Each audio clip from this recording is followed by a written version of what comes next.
Waduh, ternyata selama ini buat dapetin satu karyawan aja gue butuh waktu lama. Baru sadar gue. Hey guys, apa kabar semuanya? Balik lagi bareng gue Albertan. Dan di channel ini kita akan banyak belajar bareng soal hal-hal yang menarik banget di dalam bisnis dan startup. Mulai dari marketing, inventory, finance, purchasing, juga rekrutmen.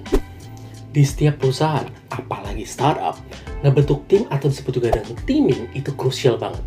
Kalau nggak ada tim yang solid, apalagi kurang orang, pastinya nyampe target growth-nya juga bakal lebih susah. Coba bayangin, let's say startup kalian ada di bidang retail, terus yang harus jaga outlet kalian bikin makan hati, hard eating. Ditegur dikit, malah tiba-tiba resign. Tapi kalian nggak siap, butuh waktu lama banget buat cari penggantinya. Jadinya nggak bisa operasional. Atau kalian yang jaga sendiri di sana, capek, lelah. Apalagi kalau operasional 24 jam, nggak tidur, begadang. Omsetnya malah turun, gara-gara kalian sibuk ke hal-hal yang terlalu perintilan. Akhirnya tutup deh. Nggak mau kan? So that's why sekarang kita mau belajar lebih dalam soal satu indikator paling penting banget dalam rekrutmen, yaitu lead time rekrutmen. Pastiin kalian stay tune juga sampai habis, soalnya gue bakal ngebahas kenapa sih ini penting dan gimana cara bikinnya. First thing first, gue mau samain dulu persepsi di sini bahwa lead time yang gue maksud di sini adalah waktu yang dibutuhin buat nyelesain satu proses dalam rekrutmen. Ini bisa aja waktu yang dibutuhin buat nyelesain masing-masing satu stepnya, atau keseluruhan proses rekrutmen dari awal sampai akhir, tergantung konteks yang nanti kita bahas. Yes, ada juga yang nyebut ini sebagai cycle time. But yang paling penting di video ini kita nggak nekenin pada definisi atau perbedaan lead time versus cycle time. Tapi lebih ke arah gimana sih cara ngebuatnya sama nganalisanya. Yuk kita mulai. Langkah pertama adalah kalian buat tabel yang terdiri dari 5 kolom. Kolom pertama kalian akan isi dengan step by step dari proses rekrutmen kalian. Kolom kedua kalian isi dengan average lead time-nya. Kolom ketiga, keempat, dan kelima, kosongin dulu. Nanti kita akan bahas buat apa aja.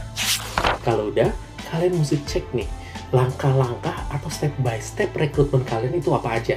Dan rata-rata butuh waktu berapa lama sih tim kalian nyelesain masing-masing dari langkah-langkah ini. Bukan target ya, tapi kenyataan di lapangan. Rata-rata berapa lama sih selesainya? Buat satuan waktunya bisa macam-macam. Tapi dalam proses rekrutmen, biasanya gue tulis dalam satuan hari. Misalnya, untuk step pertama, pengumpulan CV. Ini biasanya berapa hari? Anggaplah kita tulis 14 hari. Kita tulis double 14. Step berikutnya, psikotes. Ini juga sama. Mulai mereka diundang sampai hasilnya keluar butuh berapa hari? Anggaplah 14 hari. Next, buat yang lulus, kita akan undang interview dengan HRD. Anggaplah rata-rata butuh 14 hari juga. Setelah lulus dari interview HRD, kandidat akan diundang lagi dan datang lagi interview sama user. Anggaplah sama deh. Dari awal sampai keluar hasilnya butuh waktu 14 hari juga. Terus keluar hasil nih. Mereka akan dihubungin, kasih tahu mereka lolos, terus mereka butuh persiapan, let's say 1 bulan atau 30 hari. Next, kita juga akan evaluasi yang bertahan dan lolos probation atau masa percobaan setelah 3 bulan atau 90 hari. Kita tulis juga di sini 90. Nah, kalau udah jadi kayak gini, kita totalin deh. Dari awal sampai mereka join tuh butuh berapa hari? Yes, ini di luar dari masa probation mereka. Jadi, untuk step ini kita hanya fokus dari pengumpulan CV sampai mereka join dulu. Yang ternyata, kalau ditotalin, 14, tambah 14, tambah 14, tambah 14, tambah 30, sama dengan 86 hari, atau hampir 3 bulan untuk kita dapetin kandidat. Sampai tahap ini aja, ada banyak teman gue yang bilang, waduh, ternyata selama ini buat dapetin satu karyawan aja gue butuh waktu lama. Baru sadar gue. Yes, that's why kita butuh manpower planning yang bener. Kapan-kapan kita bahas soal manpower planning ini di video-video lain. Nah, sekarang kita balik dulu nih ke lead time. Kan kita udah punya nih, lead time rata-rata di lapangan tadi itu berapa? Baru next kita akan masuk ke langkah berikutnya, which is target lead time.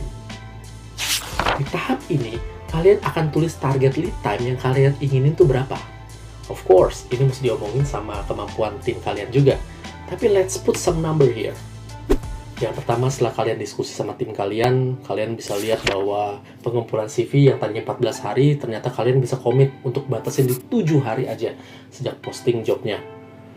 Terus buat panggil psikotes sampai keluar hasilnya, kalian targetin jadi 5 hari. Next step-nya interview HRD.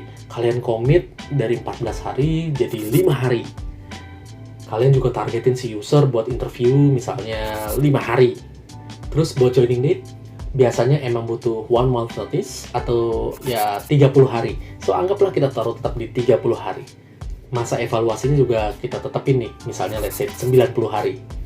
Jadi kalau ternyata tim kalian bisa capai target ini aja, tadinya butuh 86 hari, sekarang jadi butuh 52 hari. Lumayan kan? Bisa save 34 hari di proses rekrutmen. Tapi belum kelar, ada 2 kolom lagi kan? Nah, kolom ini kalian isin sama actual dan variance. Actual ini kalian isin rata-rata di lapangan setelah kalian buat efisiensi dan taruh target lead time tadi. Misalnya yang pertama, habis kalian set target dengan tim kalian bisa lihat ternyata pengumpulan CV tim kalian bisa penuhin 7 hari aja sejak posting jobnya. Ini pas ya, sesuai target tadi ya. Terus manggil buat psikotes sampai hasilnya keluar, ternyata rata-rata bisa menuhin target juga. 5 hari. Pas interview HRD, ternyata HRD kalian bagus nih. Bisa komit maksimal 5 hari, udah beres. Tapi ternyata pas interview user, durasinya masih sama nih. Rata-rata 14 hari. Udah kelihatan kan? Yang step ini pastinya jadi perhatian khusus nih. Terus soal joining date, mungkin nggak bisa dirubah, which is biasanya memang butuh 1 month notice atau 30 days. That's okay, selama target yang udah disepakatin tim kalian ini tercapai. Terakhir, anggaplah sampai saat ini kalian butuh 90 hari buat ngeliat karyawan ini oke apa enggak. Ya, emang sebenarnya ada sih cara buat ngeliat potensi karyawan nggak selama itu. Misalnya cuma 2 minggu aja. Tapi itu ada caranya. Tapi let's say sementara ini kita anggap masukin hasil aktualnya yaitu 90 hari. Dan ternyata ini aja kalau di total lead time rekrutmen kalian sekarang jadi 61 hari. Tapi yang jadi pertanyaan, gimana sih evaluasinya? Nah, buat ngejawab ini kita lanjut ke kolom terakhir, yaitu variance. Variance adalah selisih dari jumlah hari di target dengan jumlah hari di actual. Tujuannya adalah supaya kalian bisa analisa, mana sih target yang tercapai, mana sih yang memang ketinggian. Kalau dilihat dari totalnya, ternyata memang ada kemajuan dari sebelumnya. Kalau sebelumnya 86 hari, sekarang jadi 61 hari. Tapi masih meleset nih dari target lead time. Harusnya kan 52 hari. Tapi kabar baiknya, sekarang kalian bisa fokus sama step-step mana aja yang perlu diefisienin. Of course, step-step yang targetnya nggak nyampe. Jadi energi dan pikiran kalian nggak kebuang percuma, cuma buat mikirin step-step yang emang udah efektif. Dan kalau kita lihat case tadi, semua stepnya tercapai, kecuali ini nih, interview user. Berarti kalian bisa fokus di step ini biar lead time-nya bisa lebih bagus.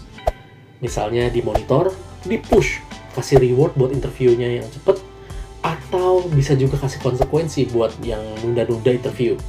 Kan tadi udah komit bareng di awal kan? Sih, dapat ya konsepnya ya?